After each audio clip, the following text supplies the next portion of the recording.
Here is a quick video on how to set up your Netgear Ex6110 range extender device using Mywifiext.net. So without wasting any time, let's dive into the video. The first thing that you will need to do is, take out your range extender from the box and plug it into an AC volt outlet. Wait till the extender is successfully booted up and the light on the extender becomes solid green, from amber. Make sure that your extender and router are in the same room during the setup process. Once it's turned solid green, we can now head toward our laptop and begin configuring our Netgear Range Extender AC750. You can use any browser you like, such as Internet Explorer, Chrome, Safari, Opera Mini. It's time to open your preferred web browser. Go to mywifiext.net or mywifiext.local. A screen appears in front of you, and now click on the new extender setup that leads you to a new page, where you will need to create a new account in order to install your extender, and this page is called the Netgear Genie Smart Wizard.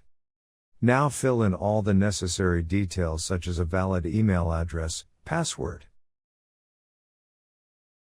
Before heading ahead into the video, in case you are facing any issue with your Netgear Range Extender device, get in touch with our Netgear experts. And once you are done, click on the next button.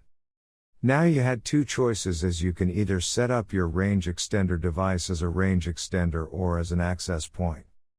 We are going to click on the range extender, and then it will scan for the available networks and give you a list of all the networks available.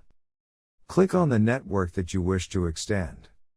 In my case, it's Netgear router, and then it would ask you for the password of your network, and all you will need to do is fill in the password of your existing network.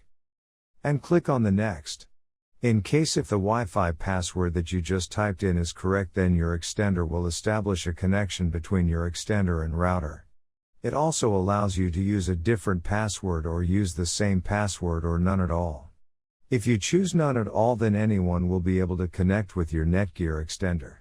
I am gonna choose a new password. My Wi-Fi extender name is Paul's. You can choose any you like. Now we are successfully done with setting up our Netgear Ex6110 range extender. Now go to our taskbar and connect to our newly set up Paul's range extender. And open up our browser, and Google appeared, which means our extended. Thanks for watching our video, and do not forget to like, share, and comment on the video, so that you never miss any video from our channel.